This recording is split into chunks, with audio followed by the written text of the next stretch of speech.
भारतीय state bank के आर्थिक शोध विभाग ने हाल ही में अपनी रिसर्च रिपोर्ट में दावा किया है कि देश में आर्थिक असमानता में कमी आई है। रिपोर्ट में कहा गया है कि आय असमानता में इसलिए कमी आ रही है क्योंकि पायदान के निचले हिस्से वाले लोग अब ऊपर उठ रहे हैं।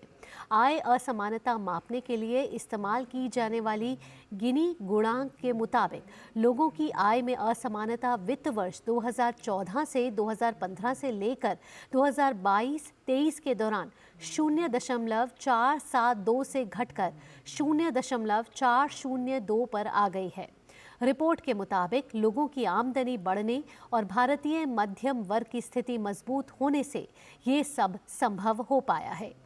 एसबीआई रिसर्च रिपोर्ट में महिला श्रम बल की बढ़ती भागीदारी, एमएसएमई के आय स्तर में स्पष्ट बढ़ोतरी और कोविड महामारी के बाद बदलते खपत रुझान को भी दर्शाया गया है।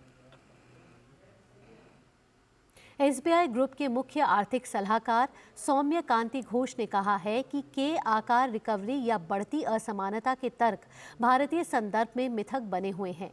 एक रिपोर्ट में कई निष्कर्षों के आधार पर इसे विस्तार से समझाया गया है। व्यक्तियों की कर योग्य आय के आईटीआर डेटा का उपयोग करके गिनी कोएफिशिएंट पैमाने से पता चलता है कि भारतीय करदाताओं की औसत आय वित्त वर्ष 2014 में 4.6 लाख रुपए से बढ़कर वित्त वर्ष 2022 में 13 लाख रुपए हो गई है, जो दर्शाता है कि समग्र रूप से समाज की आय बढ़ रही है। वित्त वर्ष 2014 में 3.5 लाख रुपए से कम आय समूह से संबंधित व्यक्तिगत आईटी रिटर्न दाखिल करने वालों में से 36.3% ने इस समूह को छोड़ दिया है और ऊपर की ओर स्थानांतरित हो गए हैं। 3.5 लाख रुपए से कम आय वालों में आय असमानता वित्त वर्ष 2014 में बढ़कर से घटकर 31.8%, वित्त वर्ष 2021 में 15.8% हो गई है। सरल शब्दों में इसका मतलब ये है कि इन 7 साल की अवधि के दौरान आबादी की तुलना में कुल आय में इस इनकम ग्रुप की हिस्सेदारी 16% तक बढ़ गई है।